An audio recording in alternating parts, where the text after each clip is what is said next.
Vamos iniciar este culto a Deus, mais este culto a Deus, adorando o Senhor em oração. E eu convido você para você orar junto comigo. Deus Todo-Poderoso, Pai querido, amado, santo, justíssimo, fiel, verdadeiro, bondoso, Deus perdoador, Deus que nos sustenta, Deus que nos levanta, Deus que nos capacita, Deus que nos dá força, que nos adestra para o santo trabalho. Nós queremos te exaltar e te glorificar, Senhor. Adorar o Senhor na beleza, na grandeza, na majestade da tua santidade. Pedir, ó Pai, a tua santa presença no nosso meio. Pedir que o Senhor receba este culto, esta adoração, que nós em espírito e em verdade realizamos ao Senhor. Fala conosco, ensina-nos, ajuda-nos a aprender e ajuda-nos a crescermos na graça e no conhecimento do Senhor. Sustenta-nos nas nossas fraquezas, ajuda-nos, Senhor, a nos livrarmos das nossas fraquezas, coisas que não são boas e que acabam nos acompanhando. Esta é a minha oração. De honra, louvor e glórias ao Senhor, no nome do Cristo Jesus. Amém.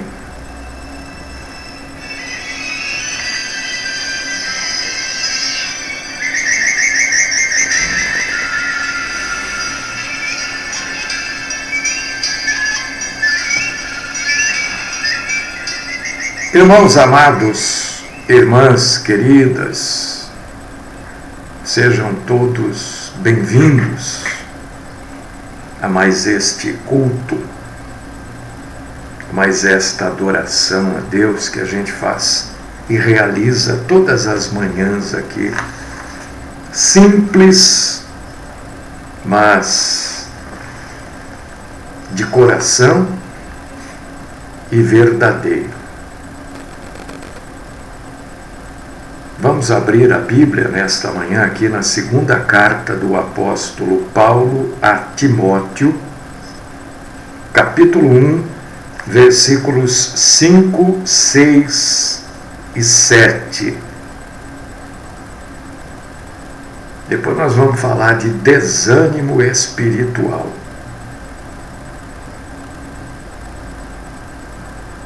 Segunda Timóteo, capítulo 1, versículos 5, 6 e 7. Pela recordação que guardo da tua fé, sem fingimento, a mesma que primeiramente habitou em tua avó, Lóide, e em tua mãe, Eunice, e estou certo de que também em ti. Por esta razão, pois, te admoesto que reavives o dom de Deus que há em ti pela imposição das minhas mãos. Porque Deus não nos tem dado espírito de covardia, mas de poder, de amor e de moderação.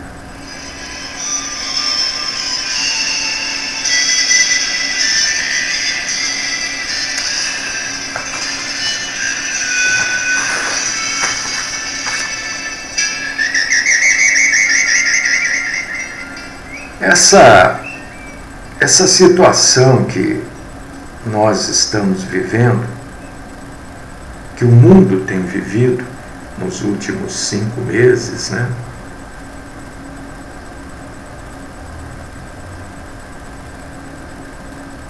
tem nos levado a raciocinar um pouco, né? É claro que tudo isso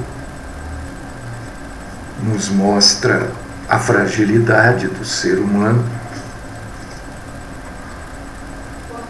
mostra que se Deus realmente apertar um pouquinho só a porca no parafuso, não sobra nada da gente, né?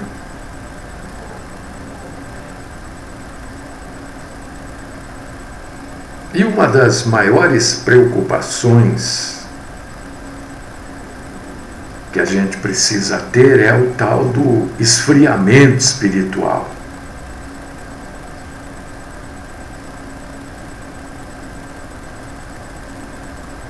E o que eu tenho observado é que, é claro, a gente fala sempre de uma maneira geral, né? Existem as pessoas que não são desta forma, mas de uma maneira geral, as pessoas não têm ido às igrejas, porque principalmente aquelas mais idosas, né? Porque não querem se expor a esta doença que pode ser mortal. E a gente observa que as pessoas têm esfriado espiritualmente. E isto é culpa nossa que eu digo, dos pastores, das pessoas que estão à frente de denominações, né? Porque quando nós vivíamos num tempo normal,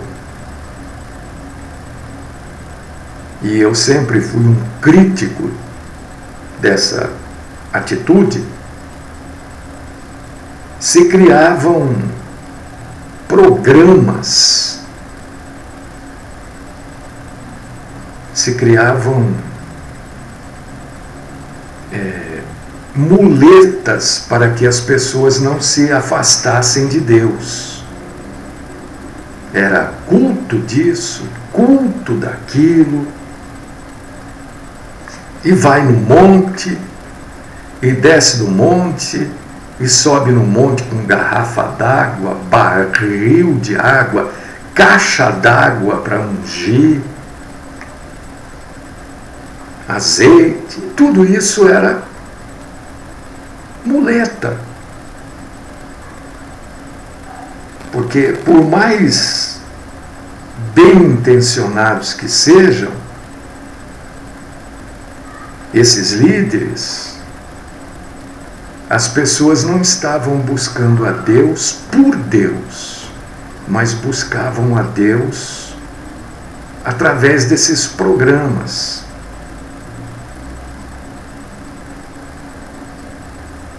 E depois que veio esta pandemia, esta situação, essas muletas foram retiradas.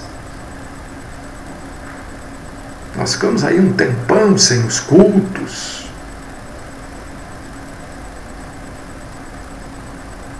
As pessoas não se reuniam, e nem estão ainda se reunindo normalmente. E isto revelou para cada um de nós, mostrou para cada um de nós, que o alimento espiritual não pode depender de uma denominação. Este relacionamento com Deus não pode depender de programas, de eventos.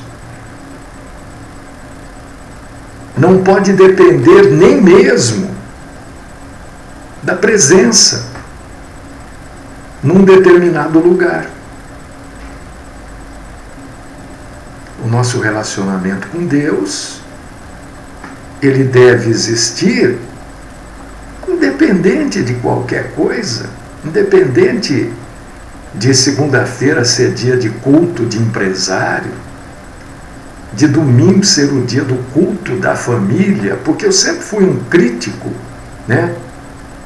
Cada dia tem um culto com um nome. Eu sempre perguntei que dia que se cultua a Deus, porque é culto do empresário, culto do jovem, culto da família, culto de oração, culto de busca do Espírito Santo. E a Deus, quando é que se cultua? E agora a gente observou que o nosso relacionamento com Deus não deve ser dentro de um prédio, dentro de uma sala, de um salão. Nosso relacionamento com Deus é em qualquer lugar, a qualquer hora.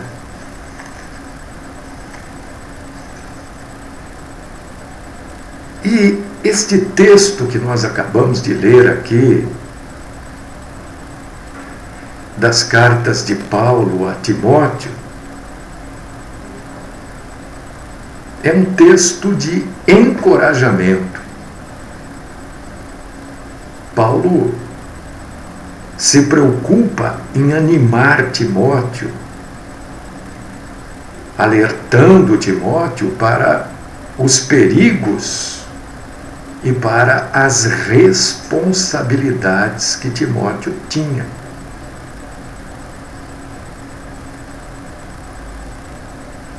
Você vê que Paulo escreve a primeira carta e depois de algum tempo ele escreve a segunda.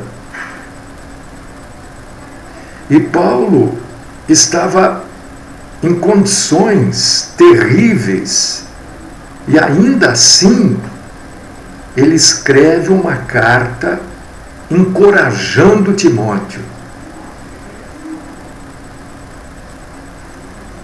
E a gente vê que nesses dias a gente precisa de encorajamento, né? E eu queria, isso é uma coisa minha particular, né? Poder hoje olhar no rosto de cada um dos críticos das coisas que eu sempre falei. Queria hoje poder olhar para eles, né? E que eles se lembrassem das coisas que eles falavam quando eu, em várias emissoras, proclamava a palavra.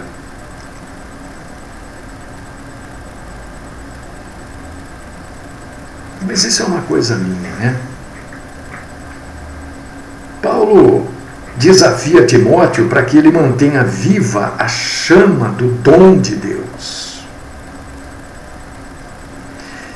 E isso que Paulo dá uma cutucada em Timóteo para que ele mantenha viva a chama do dom de Deus, essa é uma responsabilidade sua e minha.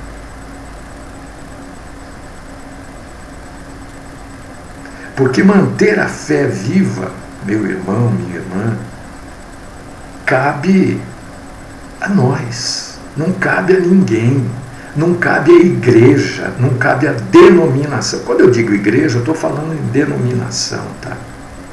Não tenho nada contra a denominação, apesar de não ser bíblico. Mas se a igreja é bíblica, prega a palavra, cada um vai se entender com Deus. Manter viva a fé não é responsabilidade de pastor, de líder. É claro que às vezes a gente pode ajudar alguém, né? Mas a responsabilidade é do alguém, não é daquele que pode ajudar.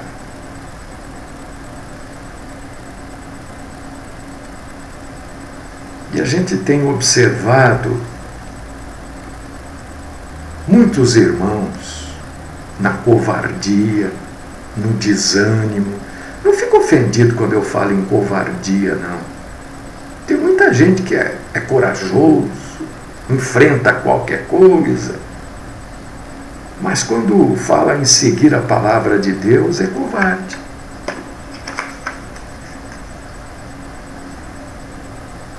É claro, irmãos e irmãs, ninguém está livre de períodos na sua vida cristã, períodos de esfriamento, de desânimo. Mas não porque Deus nos abandonou, porque nós somos fracos. E todas as vezes que a gente inventa uma muleta para alguém, muleta espiritual, a gente está deixando essa pessoa fraca no momento que mais ela vai precisar da força. Todas as vezes que a gente inventa essas coisas aí de campanha, de ir no monte, e de lencinho, e de tapete, a gente está inventando coisas que no momento de necessidade a pessoa vai fraquejar.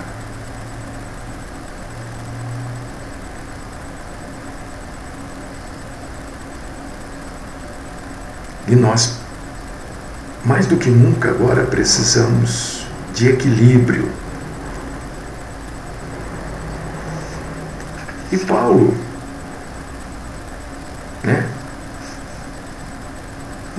nessa segunda carta, capítulo 3, versículo 12, ele dá uma cutucada em Timóteo, dizendo, 2 Timóteo 3,12, suporte os sofrimentos pelo Evangelho. Ora, Paulo está deixando claro para Timóteo que aqueles que quiserem viver uma vida verdadeiramente cristã vai sofrer perseguição. É óbvio que vai.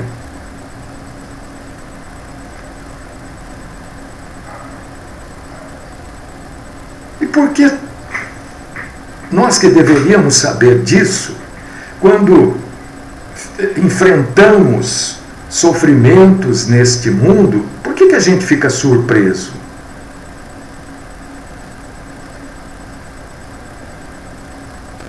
Sabe por que a gente fica surpreso?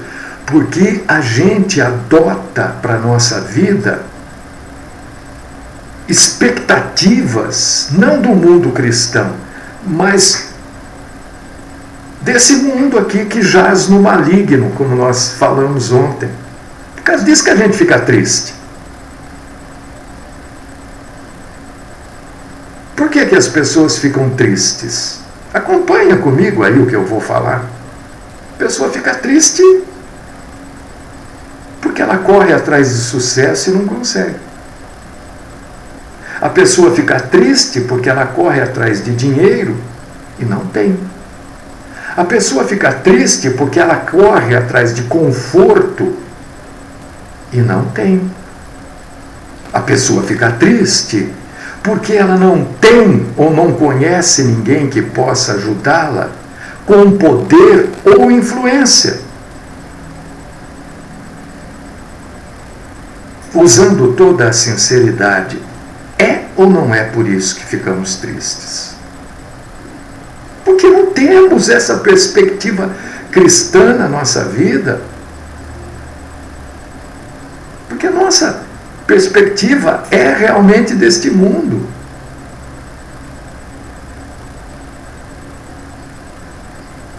E Jesus, em João capítulo 16, versículo 33, ele deixou claro que os seus seguidores enfrentariam lutas.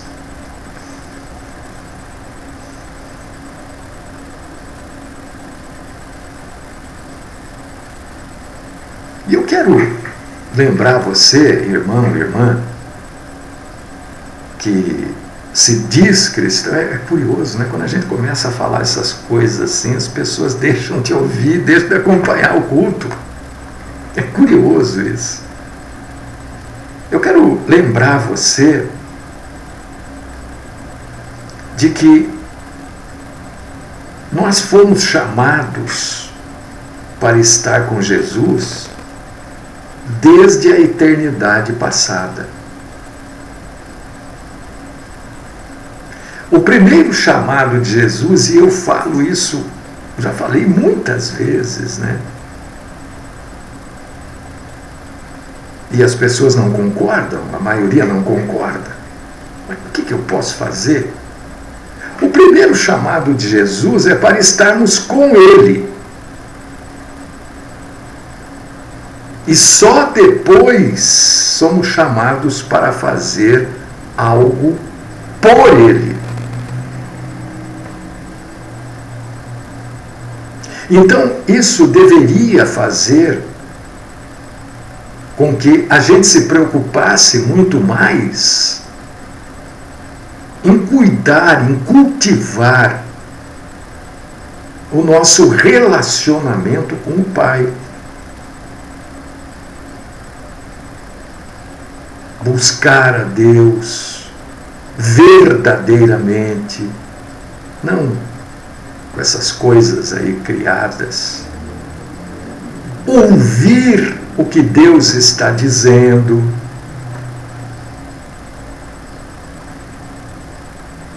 E me aquietar diante de Deus. É isso que a gente precisa fazer.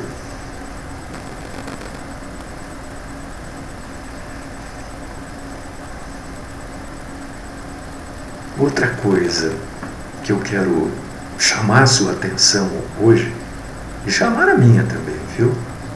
Porque não pense você que eu sou perfeito, não, tá? Não sou. Gostaria de ser, mas não sou. Confie, meu irmão, minha irmã, que Ele pode guardar aquilo que nós entregamos a Ele até o final. No momento da sua conversão, o que você entregou para Jesus? O que eu entreguei para Jesus no momento da minha conversão lá atrás? Se nós entregamos para Jesus apenas nosso destino eterno, a gente é salvo. Mas o nosso dia a dia será muito difícil. Quer que eu repita isso? Se você, no momento da sua conversão, entregou para Jesus somente o seu destino eterno, você é salvo. Mas o dia a dia é difícil. Agora, se você entregou para Jesus toda a sua vida, você precisa confiar, assim como eu preciso confiar, de que Ele pode guardar cada aspecto dessa vida. Mesmo aqueles aspectos,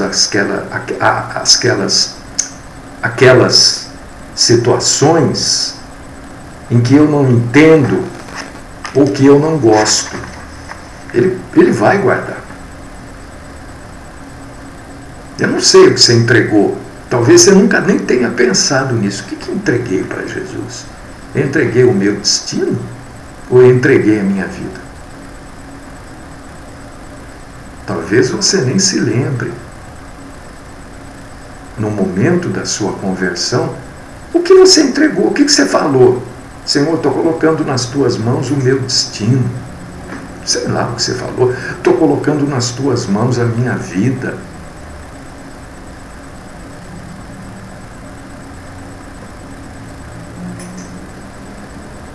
Eu creio que a gente, irmãos e irmãs, nesta terça-feira, a gente tem que manter o ensino verdadeiro que a gente recebe.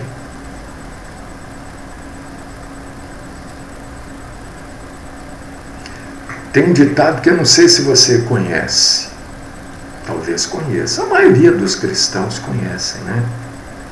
Não duvide no escuro daquilo que Deus lhe entregou no claro. Nós estamos passando por um momento escuro, num momento de isolamento, num momento em que nós não temos muito contato com outros irmãos, contato direto, eu estou falando, né? E agora é o momento que a gente tem que se agarrar às verdades que nós aprendemos e nas verdades que nós cremos. Agora é o momento que a nossa fé é mais testada. Agora é um momento de forte provação. Porque as provações não são nos momentos de tranquilidade. É agora que nós estamos sendo provados.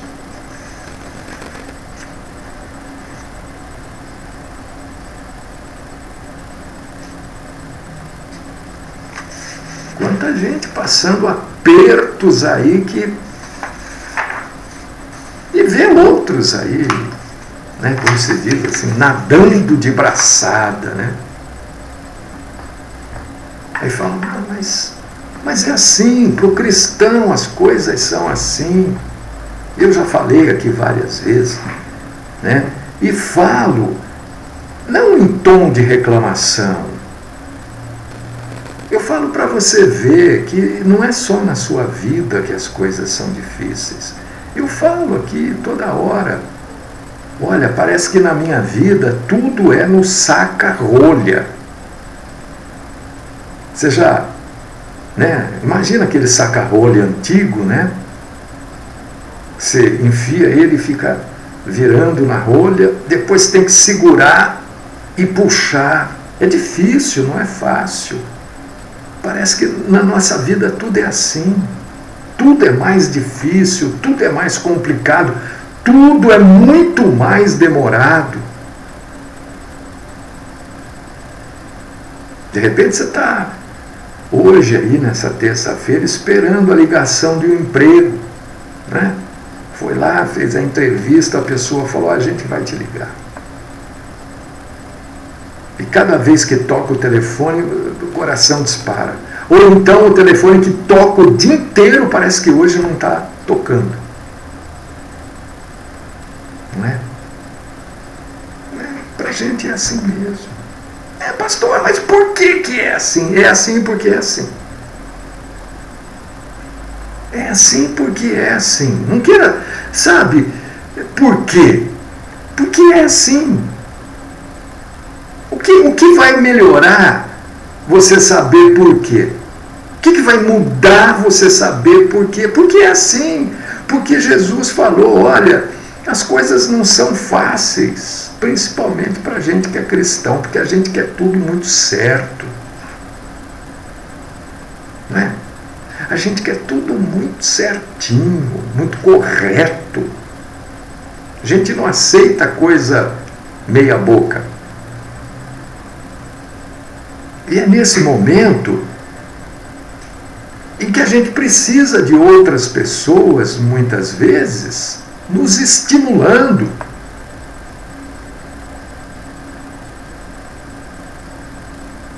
Tem pessoas que simplesmente nos abandonam, né? Eu, nessa caminhada aqui, meu Deus, quantas vezes já fui abandonado? Né? Já falei isso também. Mas a gente fala. Eu não falo com mágoa dessas pessoas, não. Eu falo para você entender, né, que isso faz parte da vida. Faz parte da vida. Quantas pessoas eu já encontrei pelo caminho, pessoas dizendo assim, não, pastor, o que você precisar, pode ligar. Um dia você manda uma mensagem de bom dia, nem resposta tem. Né? Pastor, não, pastor, vamos fazer, não, vamos acontecer. Cadê essas pessoas? É assim, elas somem mesmo, as pessoas são assim. Nós precisamos de pessoas ao nosso lado, verdadeiras.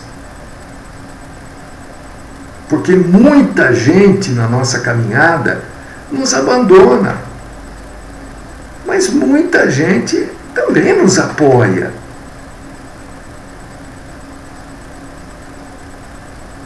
Não existem só aquelas pessoas que nos abandonam, existem também as pessoas que nos apoiam. E eu agradeço a Deus por ambas. Aquelas que falaram e não fizeram nada do que falar. Tem gente que simplesmente some. E tem pessoas que ficam ali com a gente, né? Estão ali.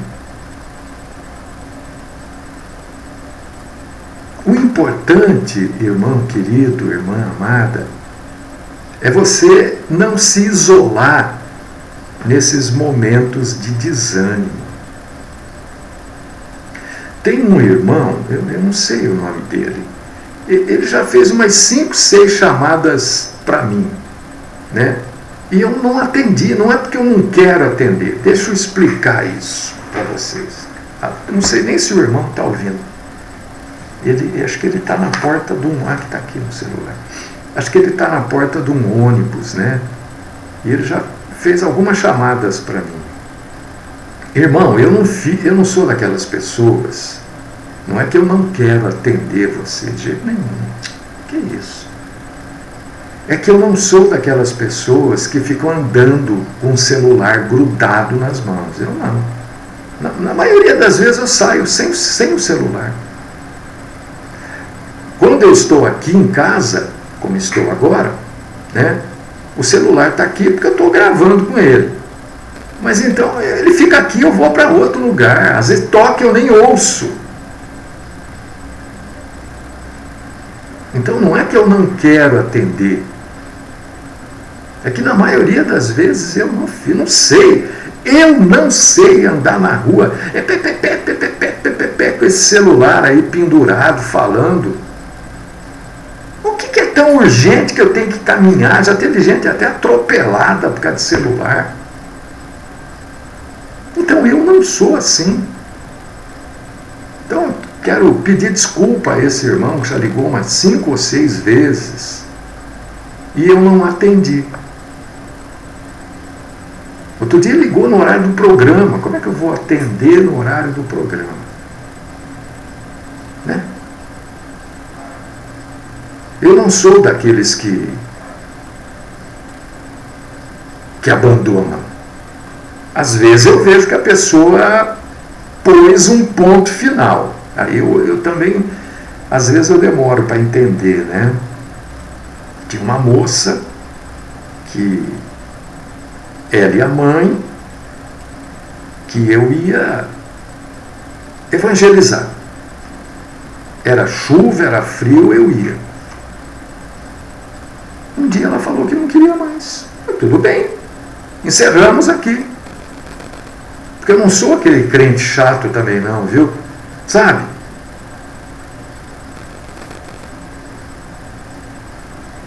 Mas não se isole nesse momento de desânimo, porque eu tenho também essa tendência de, às vezes, eu tenho os meus desânimos, viu, irmão? Irmã, eu tenho sim, não pense você não que eu não tenho, eu tenho. E a minha tendência é me isolar também. Quando eu estou muito triste, muito chateado, eu prefiro me isolar. Mas não está certo isso. Por causa disso que eu digo que eu tenho muitos defeitos. A gente, nesses momentos difíceis da vida, a gente precisa mais se agarrar às pessoas que nos apoiam e que nos sustentam espiritualmente. Pessoas que, obviamente, também buscam a Deus. pessoas que, obviamente, a gente vê na vida dessas pessoas, a gente encontra evidências que elas caminham com o nosso Senhor. Mas não se isole. É natural. Mas não é bom. Não é porque é natural que é bom. Urtiga é natural. Mas é bom? Não é, né? Não é. Então não é porque é natural que é bom. A tendência do homem é essa.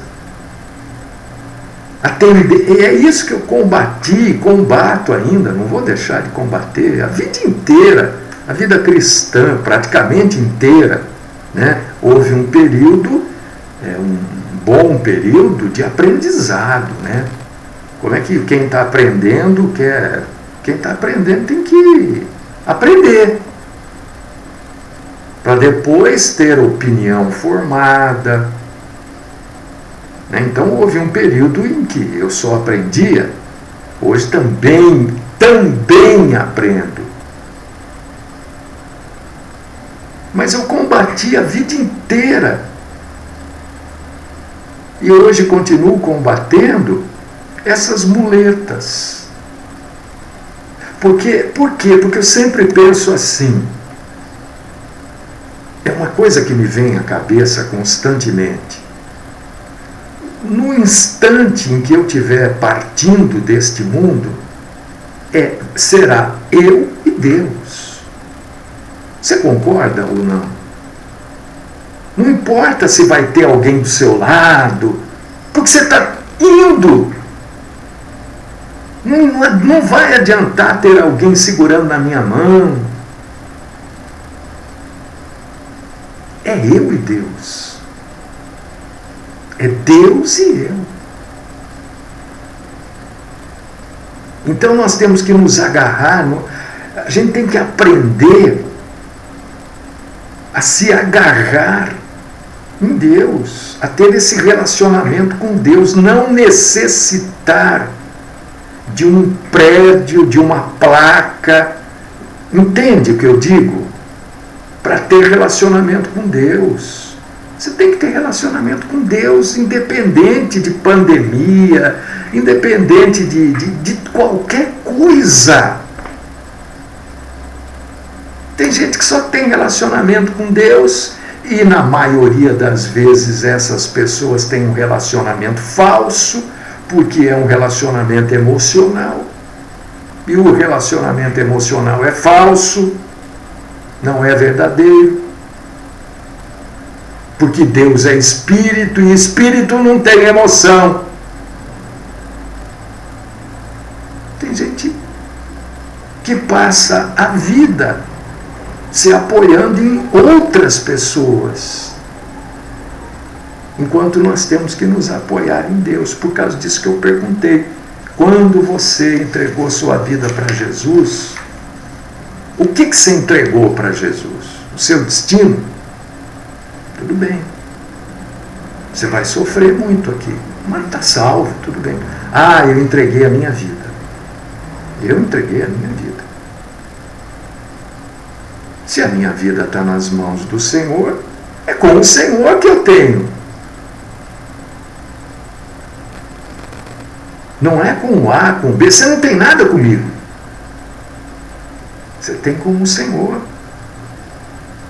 Eu posso ser aquela pessoa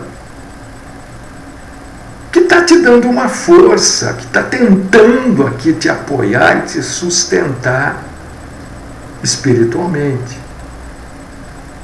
Mas a sua dependência não pode ser de mim.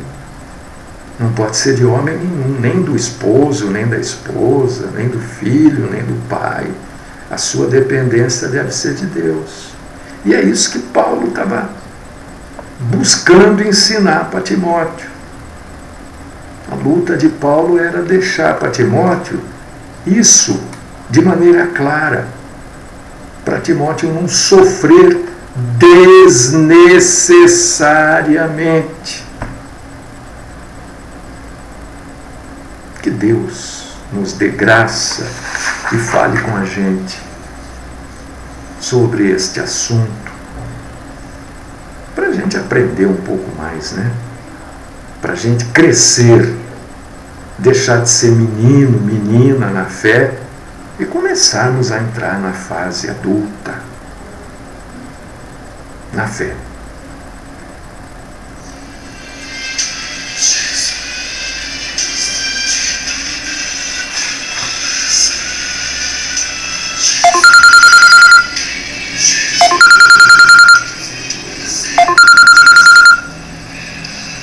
Amado, querido e poderoso Deus, eu te agradeço, te glorifico, exalto o Senhor.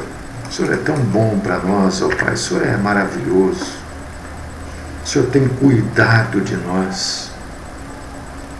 Mesmo quando a gente fraqueja, o Senhor cuida de nós, o Senhor nos sustenta, nos levanta, nos apoia, nos fortalece. Fala conosco um pouco mais sobre este assunto, Senhor.